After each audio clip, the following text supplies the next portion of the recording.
দেখতে পেলে ওটা শেষ করে আবার মানে রাত্রেবেলায় এমন কিছু আহ, মানে চিন্তায় পড়েছিলাম, তো যার জন্য আর কন্টিনিউ করতে পারিনি। তো সকালবেলায় আবার ব্লগটা এন্ড করবার জন্য তোমাদের সামনে এলাম। আর কিছু কথা বলার আছে, কিছু সাংঘাতিক কিছু ডিসিশন নেবার জন্য তৈরি হয়ে গেছি।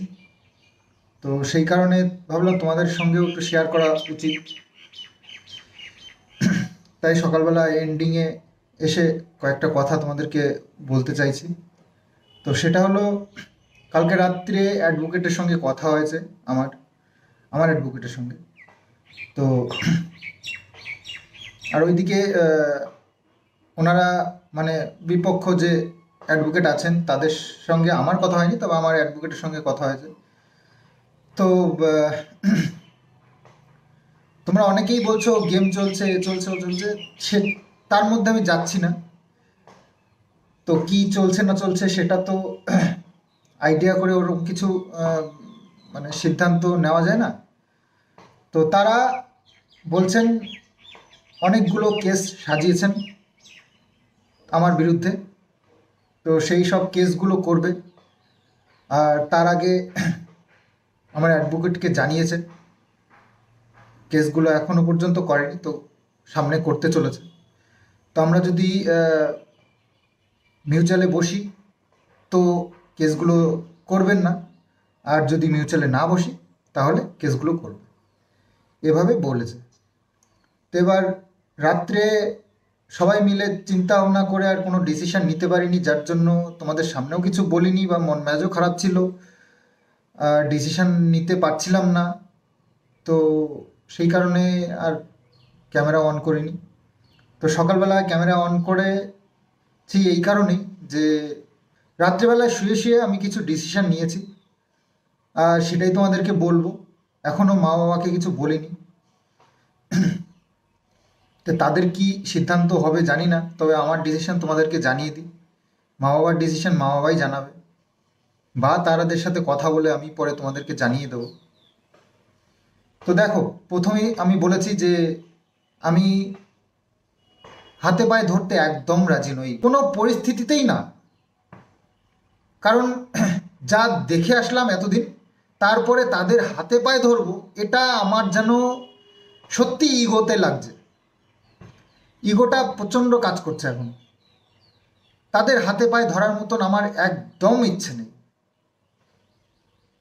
তো সেটা আগেও তোমাদেরকে বলেছি।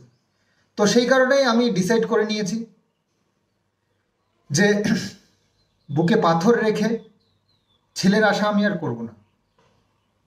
আজকের থেকে আমি কিষাণুর আশা আর করছি না, আজকের পর থেকে। তো কেস খামারি অনেক রকমের সাজিয়েছে কিষাণুর কাস্টাডির জন্য। তারপরে আমার ওপরেও মোটামুটি 4-5টা কেস সাজিয়েছে, মোটামুটি 5-6টা কেস সাজিয়েছে যে আমার বিরুদ্ধে করবে সেগুলো। তো আমি চাইছি যে কেসগুলো লড়ব, তাতে রেজাল্ট যা আসে সেটাই আমি মেনে নেব। এত প্রুফ রয়েছে আমার কাছে, তা সত্ত্বেও যদি কোর্ট আমাকে সাজা দেয় আমি মাথা পেতে নেব। তবে আমি ভারতবর্ষের আইনের উপর যেহেতু আস্থা আছে, আমি দেখতে চাই। আর মনটাকে শক্ত করেছি, লড়বো শেষ পর্যন্ত। শেষের আমি বিচার আমি দেখব। এটা আমার ডিসিশন। রাত্রে শুয়ে শুয়ে আমি এই ডিসিশনটাই নিয়েছি। মনটাকে অনেক কষ্ট করে শক্ত করেছি। তো জানোই কিষাণুকে আমরা কতটা ভালোবাসি। আমরা, আমাদের কথা ছাড়ো, মা বাবা কি করবে আমি জানি না, তবে আমার মনকে আমি শক্ত করে নিয়েছি। আমার লড়তে হবে।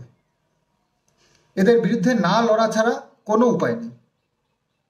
যতটা নরম হব ততটা পেয়ে বসবে, আর তাই করছে।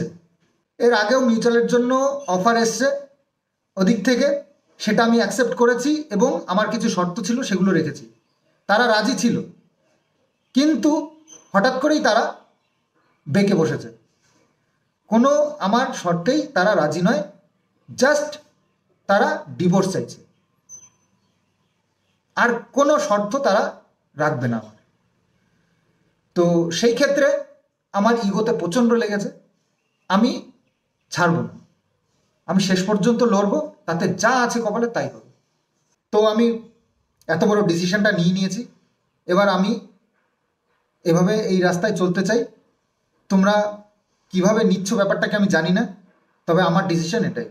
এবার মা বাবা কী করবে সেটা তোমাদেরকে আমি পরে জানিয়ে দেবো। আজকে আমি কথা বলবো মা বাবার সঙ্গে, তো তারা কি বলতে চায় সেটা আমি শুনবো এবং তারপরে তাদের ডিসিশন তারা জানাবে। আমি এই ডিসিশন থেকে এক পা নড়ব না।